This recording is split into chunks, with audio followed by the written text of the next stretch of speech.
Good evening, good evening. God bless you. God bless you. Welcome to Word Assembly Bible Study.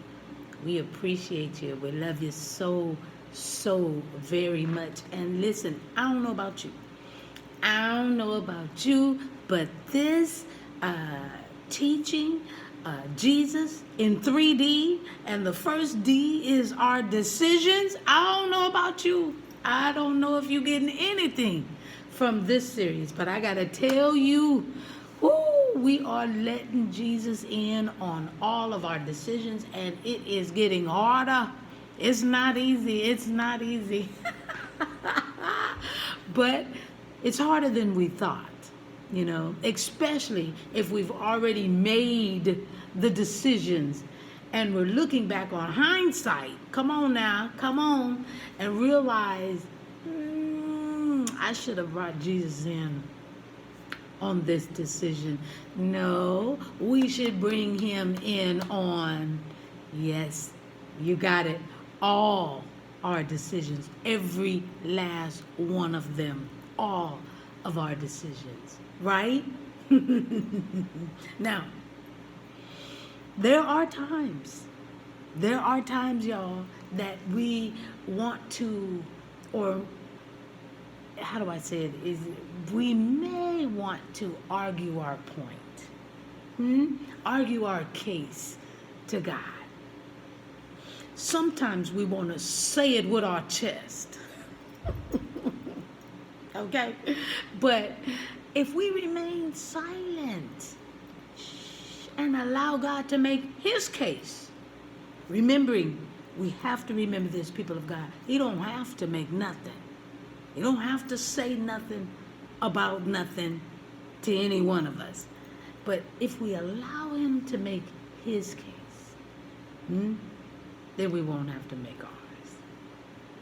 Let's look at a wonderful example tonight of one who wondered if God got it right. What? And allow me to give you a little background, if you will. Now, if you heard Sunday's message, then you would have heard that Paul, who is at this time Saul, okay, he exited his thinking of thinking he was righteous and allowing God to show him what real righteousness is. Let me make this point and then I'll move on. When we get out of the way, it makes the path clearer. Woo! Okay. Now, let's get back to the way. I just want to say that sometimes we just got to get out of the way. Yeah. So that the path can be made clearer to us. Now, if you remember the story from Sunday, Jesus stopped Saul in his tracks. All who traveled with Saul could hear Jesus speak, but they couldn't understand what was being said. And all saw the light. And all fell at the sight of the light. In other words, they all bowed down at his presence. Come on, I'm going to read it for you just to catch us up. And then we'll move on from there with tonight's lesson. Okay, I'm reading from Acts chapter 9, starting at verse 1. Then Saul, Paul, that's who we know him as, still breathing threats and murder against the disciples of the Lord, went to the high priest and asked letters from him to the synagogues of Damascus, so that if he found anyone who were of the way, that's what they called the church then, the way, whether men or women, he might bring them bound to Jerusalem. As he journeyed, he came near Damascus, and suddenly a light shone around him from heaven. Then he fell to the ground and heard a voice saying to him, Saul, Saul, why are you persecuting me? And he said, meaning Saul, who are you, Lord? Then the Lord said, I am Jesus, whom you are persecuting. It is hard for you to kick against the goads. So he, trembling and astonished, said, Lord, what do you want me to do? Then the Lord said to him, arise and go into the city, and you will be told what you must do. And the men who journeyed with him stood speechless, hearing a voice, but seeing no one. Then Saul arose from the ground, and when his eyes were opened, he saw no one. But they led him by the hand and brought him into Damascus. And he was there 3 days without sight, and neither ate nor drank. Okay? Now, a sidebar right here. Even if you don't know who Jesus is, all will bow down, even in ignorance. I'm just saying. Okay, let's go to verse 10. Okay, and that's going to keep us on track of tonight's message. Okay, now there was a certain disciple at Damascus named Ananias, and to him the Lord said in a vision, Ananias, and he said, here I am, Lord. So the Lord said to him, arise and go to the street called Straight, and inquire at the house of Judas for one called Saul of Tarsus. For behold, he is praying, and in a vision he has seen a man named Ananias coming in and putting his hands on him so that he might receive his sight. Then Ananias answered, Lord, I have heard from many about this man, how much harm he has done to your saints in Jerusalem. And here he has authority from the chief priest to bind all who call on your name. But the Lord said to him, go, for he is a chosen vessel of mine to bear my name before Gentiles, kings, and the children of Israel. For I will show him how many things he must suffer for my name's sake. And Ananias went his way and entered the house, and laying his hands on him, he said, Brother Saul, the Lord Jesus, who appeared to you on the road as you came, has sent me to you, that you may receive your sight and be filled with the Holy Spirit. Immediately there fell from his eyes something like scales, and he received his sight at once, and he arose and was baptized. Man. Now, Ananias, y'all, was a disciple, not an apostle, but like Philip and like Stephen, chosen to do the will of the Father. He was ready to be used by God whenever God needed him. So imagine to his surprise to be chosen to go and help the man who had been vigorously persecuting the Christians. Anyone who called on the name of Jesus, Paul had them arrested, he had them harmed, and or even killed. Man, and I'm calling him Paul, even though here his name was Saul, but his name was changed. But I just want you to know who it is.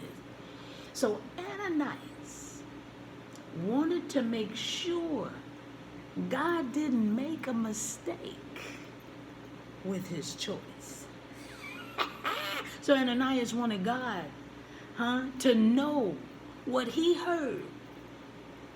He heard some pretty bad things about this fella, this guy, who is against your saints, Jesus, in Jerusalem.